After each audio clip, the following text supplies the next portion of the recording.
Bueno, buenas tardes y bienvenidos a Charlas con Juan, este espacio informal al que nos damos cita cada 15 días para aprender un poco de los líderes de nuestra industria en nuestra región. Hoy vamos a hablar de la seguridad física y las acciones de la NRC, la Comisión Reguladora de los Estados Unidos en nuestra región. Y para eso tenemos un invitado hoy muy especial. Hoy está con nosotros Mario Rodríguez, quien es un panameño, licenciado en Física de la Universidad de Panamá y PhD en Ciencias Cuánticas y Energía de la Universidad de Tohoku en Japón, y hoy en día el gestor del programa de la Comisión Reguladora de los Estados Unidos para las fuentes de radiación. Mario, bienvenido a Charlas con Juan. Muchas gracias, Juan. Gracias por el espacio. Gracias a ti. El título tuyo todavía me impresiona. Después hablamos un poco del tema de ciencias cuánticas, que me parece increíble, y nos cuentes un poco de eso. Bueno, en nuestro programa siempre hablamos al principio de nuestro invitado para que nuestra audiencia te conozca un poco, conozca de dónde vienes, dónde naciste y sobre todo cómo llegaste, cómo es esa trayectoria que te lleva a esto que vamos a hablar hoy, que es esta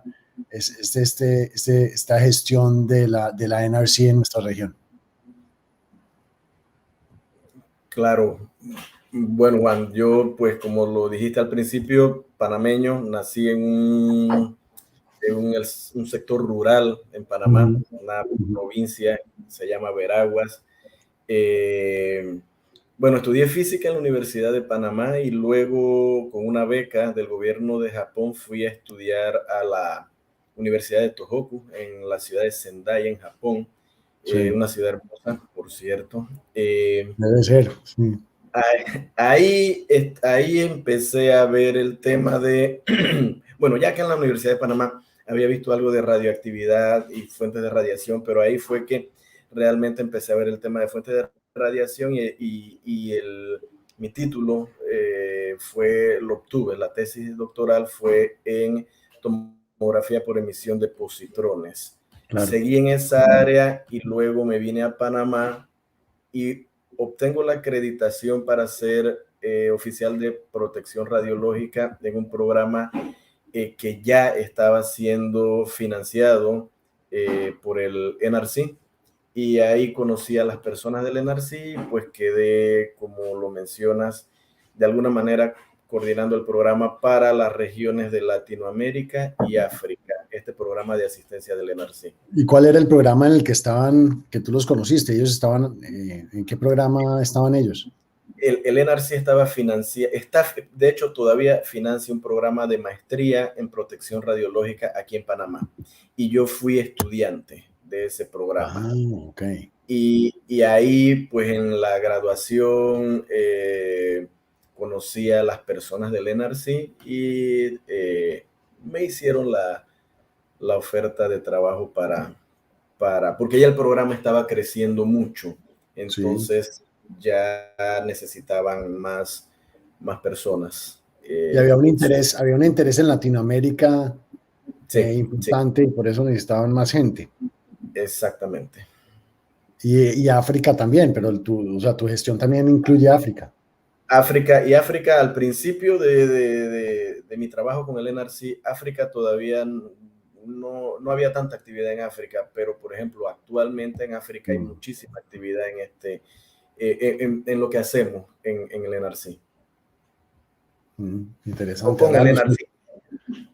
O sea, realmente una cosa importante es que yo no trabajo directamente con el NRC. Yo trabajo con una empresa que es contratista del NRC para ejecutar el programa de asistencia. Sí, típicamente las agencias hacen esa esa estructura para la parte de contratación, ¿no? La mayoría del Departamento de Energía hace lo mismo con los laboratorios y las empresas. Eso pasa mucho. Pero bueno, vámonos de lo general a lo particular. Cuéntanos un poquito, cuéntale a nuestra audiencia qué es la Comisión Reguladora Nuclear de los Estados Unidos y por qué se constituye en cooperante. ¿Cuál era el interés de esa cooperación? Claro, la Comisión Reguladora Nuclear de los Estados Unidos es un órgano que depende directamente del Senado de los Estados Unidos y se encarga de todos los aspectos regulatorios del uso de fuentes de radiación ionizantes en los Estados Unidos. Eh, y en general se dedican solamente a las fuentes de radiación. El tema de los generadores de radiación se lo delegan básicamente a los estados, ¿sí? Okay. Lo regulan los estados y el NRC se encarga más bien de las fuentes de radiación, selladas, no selladas, pero fuentes de radiación básicamente. ¿Y por qué se convierte en cooperante? Fue la otra Sí, pregunta, sí, ¿verdad? sí, claro, es el regulador en Estados Unidos, pero por qué se constituye en cooperante?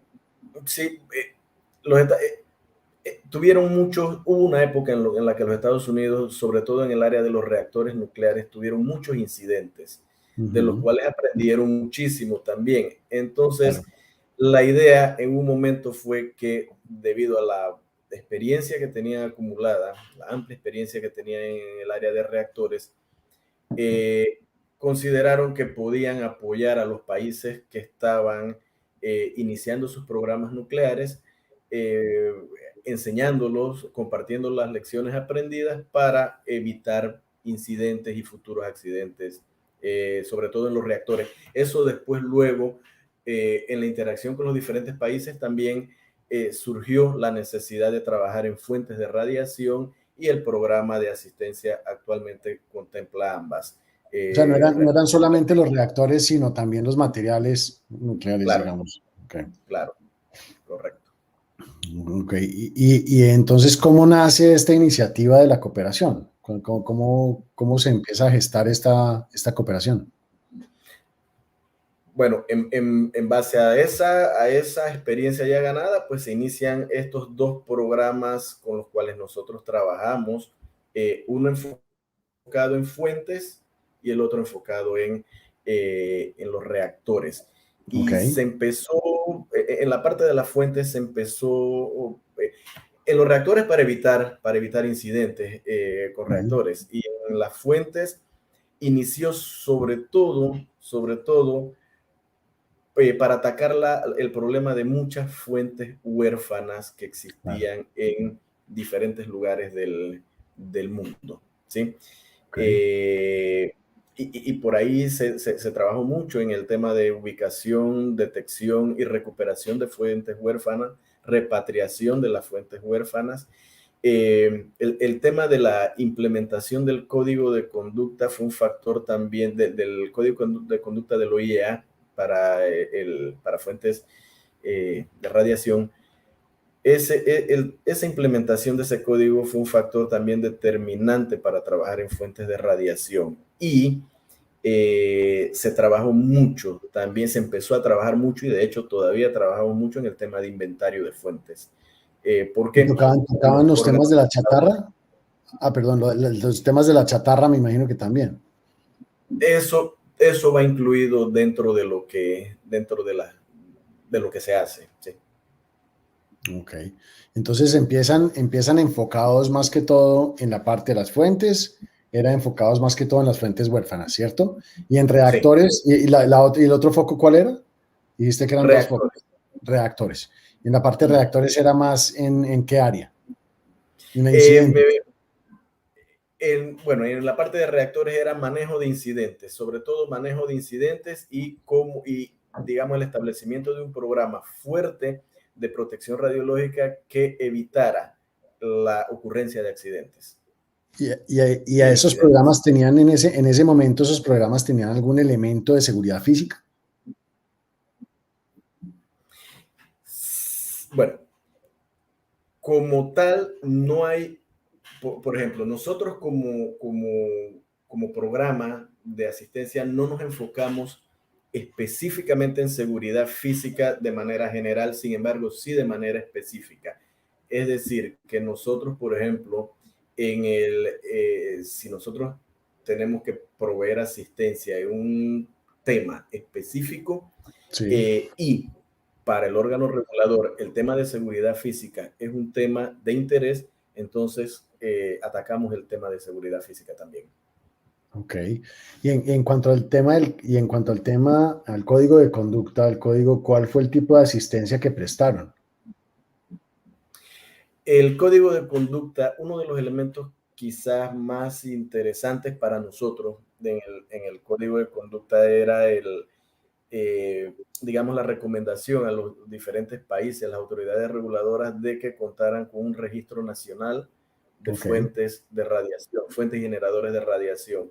sí, Y ese es, digamos que eso ha sido la expresión bread and butter del programa,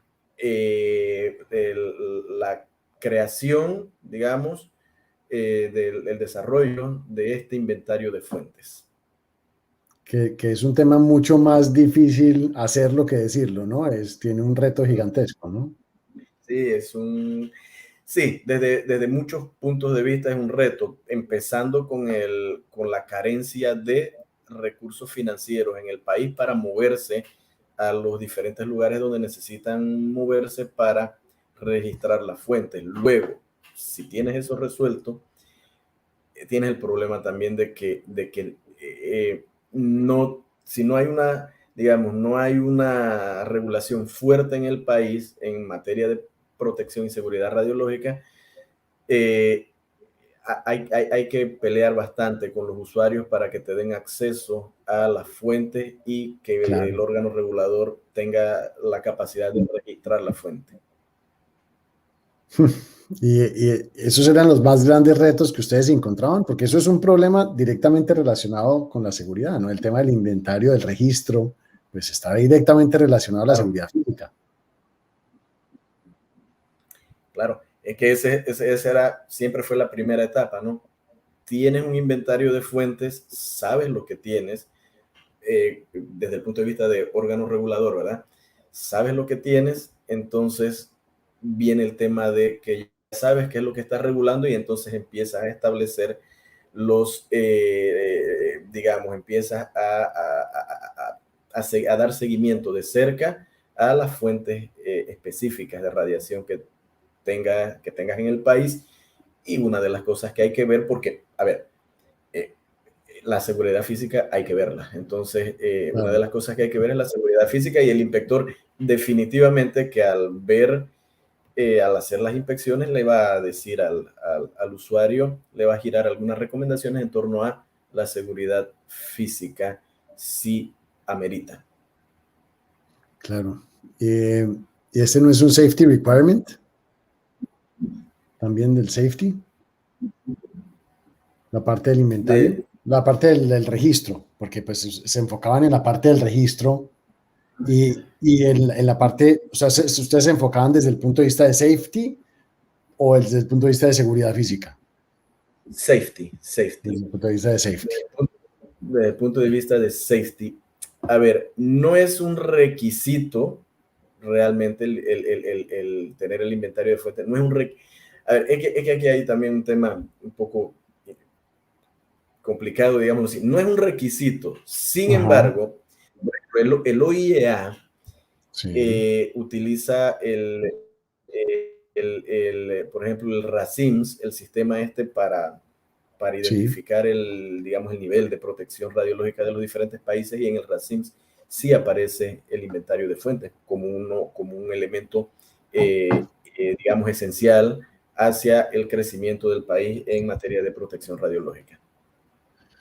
sí, en esencia, bueno, de acuerdo, yo quería preguntarte sin mencionar nombres, digamos, y sin mencionar países o organizaciones específicas, ¿te acuerdas de alguna anécdota curiosa en ese proceso inicial llegaban ustedes a establecer este registro y cosas que se encontraban que eran pues que se ven mucho en nuestra región, bueno, en muchas partes del mundo, ¿no? Imagino que situaciones que no eran nada comunes, ¿no? Sí, anécdotas en ese aspecto hay muchas, ¿no? ¿Qué te puedo decir? Por ejemplo, en un país registramos densímetros nucleares que estaban registrados, por ejemplo, en otros países con el mismo número de serie, porque o sea, registran Claro, información específica del equipo, ¿no? Entonces habían equipos que estaban registrados en dos países al mismo tiempo. ujú, Habían, por ejemplo, fuentes que se habían declarado en desuso y todavía la estaban usando. claro, Eh, habían fuentes que se habían declarado que habían sido retornadas digamos, al fabricante de la fuente y sí, la fuente estaba en el país, por ejemplo. A veces no coincidían las fotos que se tomaban de algunas fuentes con la información que daban los usuarios, a veces no era del todo confiable, claro. ¿sí? Sí, De, es un reto grandísimo, un reto grandísimo. Eh, en cuanto a esta cooperación, Mario, ¿cómo opera esta cooperación, digamos, en la práctica? ¿Cómo se vinculan los países a esta práctica si quieren vincularse y en qué lugares del mundo tiene cobertura? sí. Eh, Al ser una cooperación que viene de la Comisión Reguladora Nuclear, Sí, entonces básicamente la cooperación está dirigida a autoridades reguladoras. ok, Lo que no significa que, digamos, los usuarios de fuentes o de generadores de radiación no puedan acceder a las actividades que tengamos. Sí se puede acceder, pero se accede a través del órgano regulador. Entonces, generalmente la manera típica por la cual hacemos el contacto con los diferentes países es que la autoridad reguladora del país X nos envía una nota y nos dice que están interesados en recibir cooperación y a veces son muy específicos en se quiere recibir la cooperación y, y ahí empieza toda la conversación, empezamos a intercambiar emails, hacemos reuniones, ujú, eh, si amerita, viajamos al país, nos reunimos con la autoridad reguladora, a veces hacemos las reuniones virtuales por Zoom. Creo que de ahora en adelante muchas de las reuniones se van a hacer de manera virtual ya. sí. Y bueno, y definimos una hoja de ruta y, y empezamos a trabajar sobre esas acciones que hemos definido en esa hoja de ruta.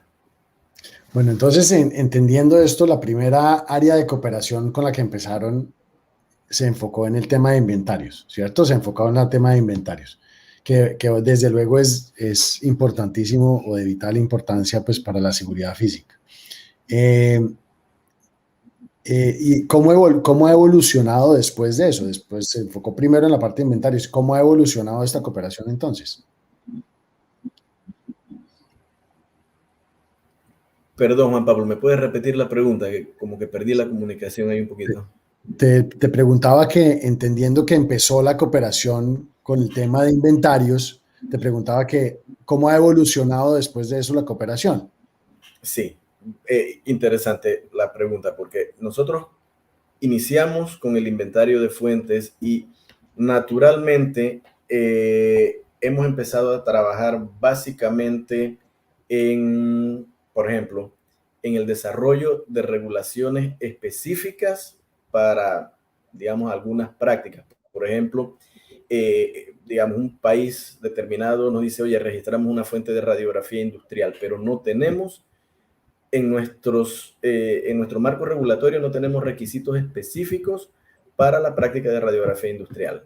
¿Sí? Claro. Entonces, ustedes nos pueden apoyar en el desarrollo de esas regulaciones? Claro, claro que podemos y de hecho estamos trabajando con muchísimos países en desarrollo de regulaciones, de requisitos específicos para diferentes prácticas. Radiografía industrial, radioterapia, medicina nuclear, perfilaje de pozos y bueno, y la lista es grande.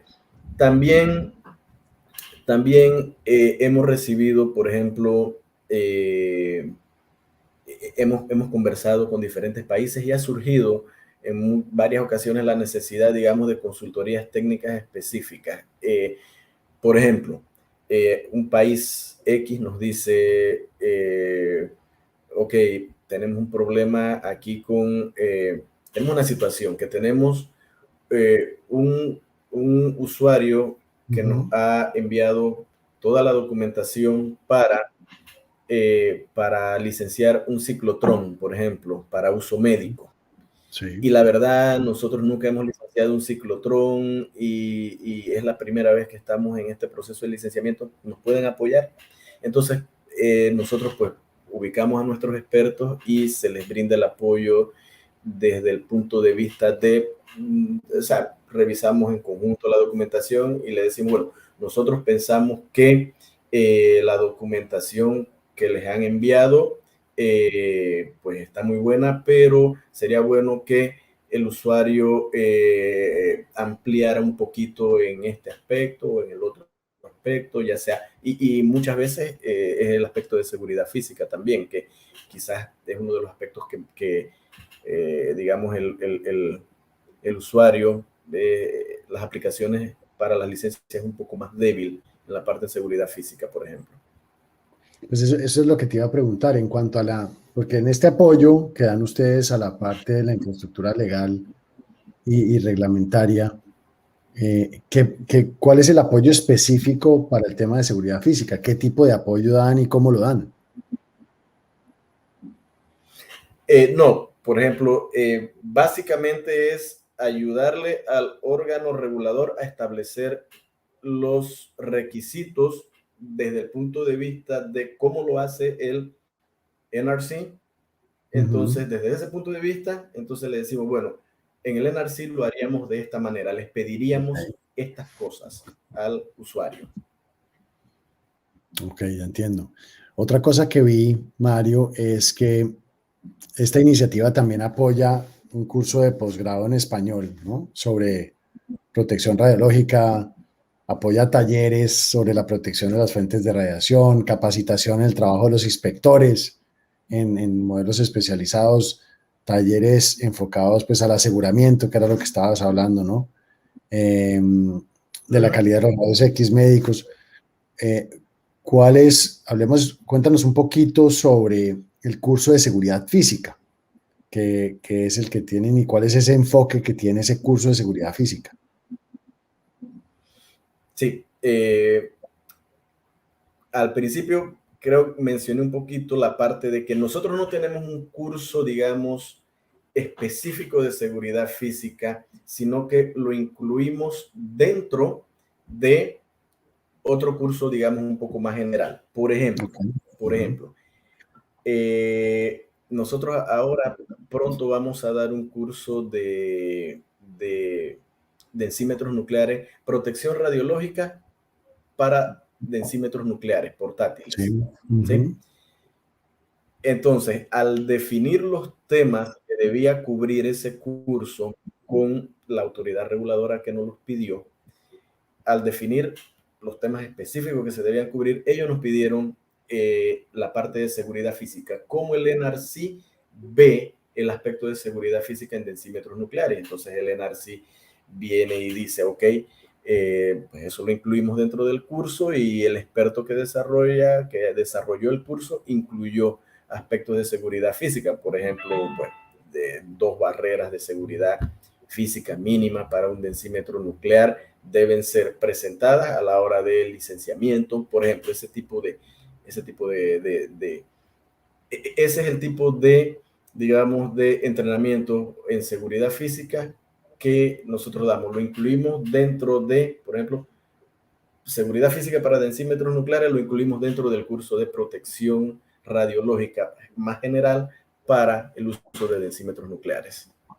Y más que todo es porque por el pedido del usuario o el pedido del ente regulador.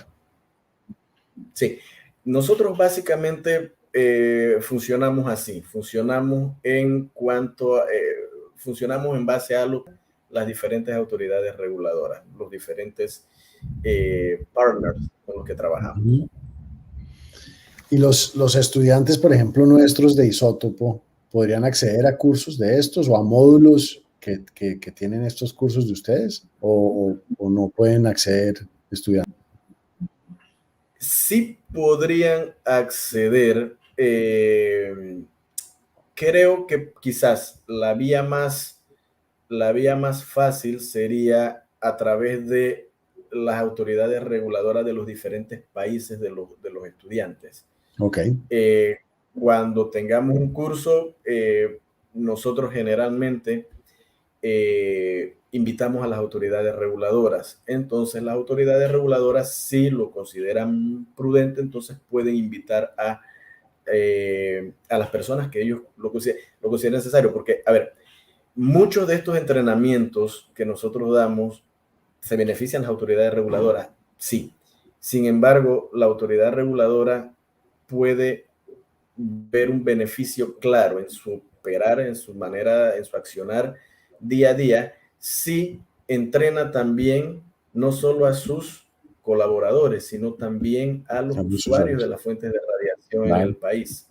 Claro, claro, claro. ¿Y han habido ejemplos, digamos, últimamente en la cooperación, has experimentado este tipo de dinámica en el que Sí, claro. Sí, siempre. O sea, esto se da, es muy frecuente que se dé esto. Por ejemplo, hace poco dimos un curso de cálculo, por ejemplo, cálculo de blindaje para aceleradores lineales, sí, que son utilizados en radiooncología. ¿Sí? sí. Dimos un curso, el curso fue un curso de 2 sesiones, 4 horas por sesión, y evidentemente el curso se prepara a solicitud de la autoridad reguladora de determinado país. Bueno, en este caso, la autoridad reguladora nos dijo que tenía su personal, sus colaboradores, pero que también tenía a los físicos médicos de varios hospitales y algunos oficiales de protección radiológica de algunos hospitales del país. Así que estuvieron todos, estuvieron los reguladores y estuvieron físicos médicos de algunos hospitales y oficiales de protección radiológica también de algunos hospitales. Y esto es muy común, esto lo vemos a diario. Buenísimo. Nosotros somos firmes creyentes que la cooperación es un factor importantísimo en el desarrollo de la seguridad física pues en nuestra región y en otras regiones en el mundo, ¿no? En el África tú lo debes estar viendo de la misma manera, ¿no? Esa cooperación internacional es vital Sí. Para hacerlo. Desde luego hay muchas agencias haciendo o tratando de hacer cooperación de muchas maneras. ¿Cuál ves tú o cuál dirías tú que es el factor diferenciador de esta cooperación versus otras? Bueno, hay muchos organismos cooperando, como lo mencionas, y la cooperación es, digamos, diferente de cierta manera. Nosotros quizás, el factor que nos diferencia a nosotros tenemos un poco más de libertad de movernos en diferentes ámbitos. Y cuando me refiero a libertad, tenemos más libertad financiera y más libertad técnica de proveer apoyo. Por ejemplo, te cuento, en el inventario de fuentes nosotros somos los únicos, es el único programa que también incluye, dentro de su apoyo, incluye, digamos, el órgano regulador nos hace un estimado del presupuesto que necesita para hacer las inspecciones y nosotros le damos ese Oh, ese apoyo financiero. Entonces, eso es por un lado, la parte financiera. Por el otro lado, la parte técnica. Yo creo que nosotros también tenemos en general un amplio espectro de experticia dentro de la empresa. Tenemos dentro del programa gente muy capacitada en muchas áreas de protección radiológica y seguridad física también. Y nos da mucha libertad a nosotros de, digamos, de proveer asistencia sin que el órgano regulador, quien esté esperando la asistencia, tenga que esperar tanto tiempo. bueno, eso es fabuloso. Eso es un gran diferenciador. Bueno, hablando un poquito de seguridad física, Mario, hay una pregunta pues que siempre le hacemos a nuestros invitados o digamos en algunos momentos la hacemos y es el tema de la amenaza. ¿Qué crees tú de la amenaza? ¿Consideras que es real? ¿Consideras que esta amenaza de seguridad física ha evolucionado, se ha vuelto más sofisticada en el tiempo, ha disminuido? ¿Qué crees? Bueno, interesante. Sí, no. En mi opinión, muy personal, Ujú. la amenaza es real. La amenaza es real en definitiva que hay muchos elementos que vemos en el día a día que confirman que la amenaza es real. Me pregunta si eso se ha sofisticado. Sí, se ha Ujú. sofisticado porque tenemos, pero se ha sofisticado desde el punto de vista que ves mucha más ciencia detrás de la amenaza, Ok, ¿sí? Ves mucha formación muy fuerte detrás de la amenaza, ¿sí? sí. Ves O gente sea que que tiene... se ha profesionalizado, dices Sí, tú. sí, sí, sí, seguro. Pero por el otro lado también, digamos, como una manera de contrarrestar un poco eso, también la seguridad inherente en el proceso de manufactura de las fuentes de radiación también ha mejorado muchísimo. Ujú.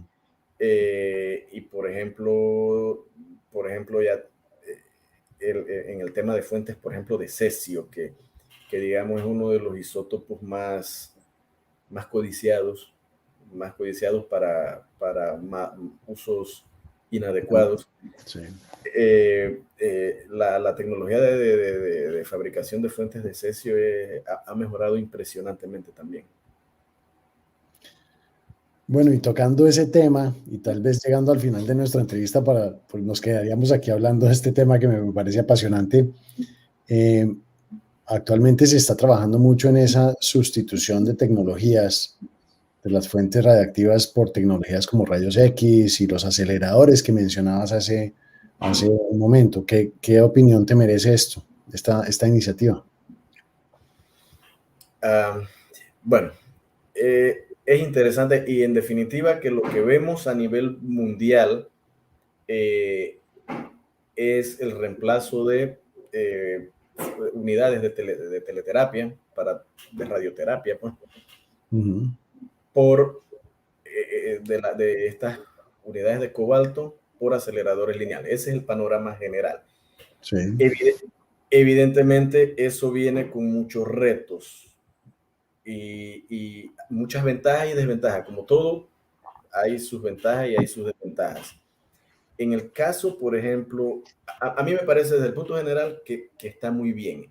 ok. Está, está muy bien que se esté caminando en ese sentido porque le quitas al usuario el problema de seguridad física de la fuente y le quitas el problema de eh, que realmente se complica muchas veces retornar la fuente a el El fabricante fabricante. Ujú. y el tema de que pues el decaimiento natural de la fuente hace que los tratamientos vayan siendo más largos. Bueno, Claro, tiene sus ventajas tener una unidad de cobalto, evidentemente, para algunos tipos de cáncer, cáncer de mama, cáncer de piel, Claro. que si tienes un acelerador lineal muy sobrecargado de trabajo, una unidad de cobalto te puede ayudar muchísimo en alivianarle la carga al acelerador lineal. Sin embargo, el instalar un acelerador lineal trae muchos retos desde el punto de vista desde muchos puntos de vista.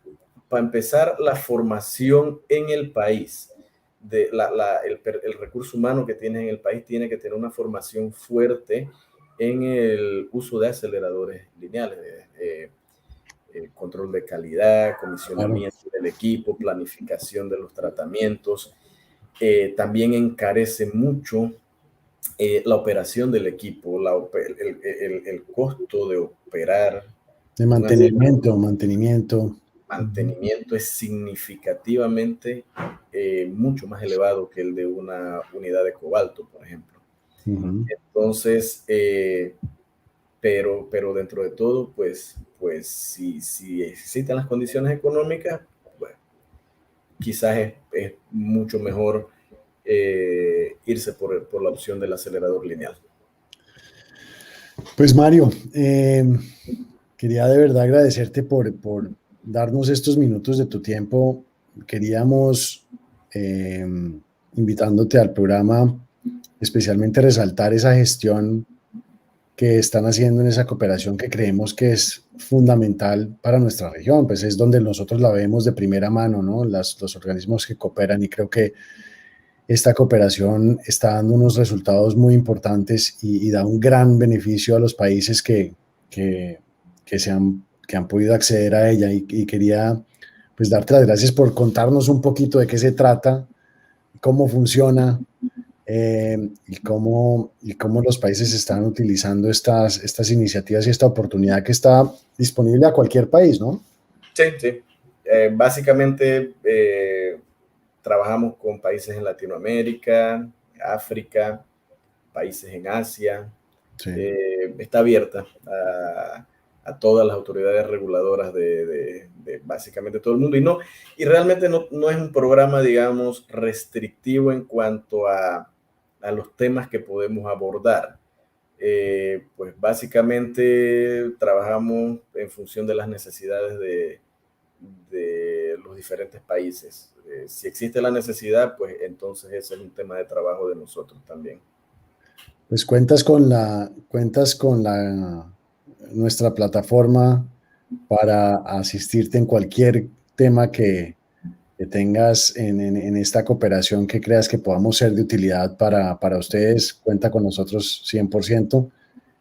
Creemos que el trabajo que están haciendo es un trabajo increíble. Gracias, Mario. Gracias por estar con nosotros hoy, y espero conocerte personalmente pronto en Panamá. Muchas gracias, Juan, por la oportunidad también de poder conversar contigo y con los participantes de Isótopo.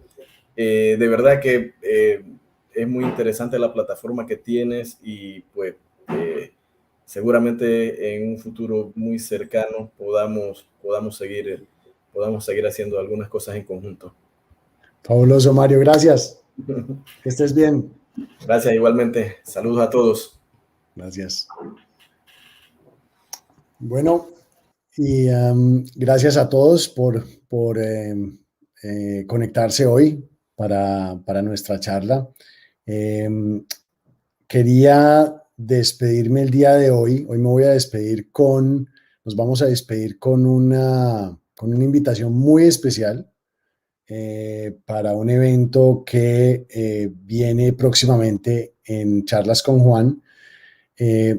Me despido por el día de hoy y los dejo con lo que viene el día 7 de octubre. Gracias y hasta luego.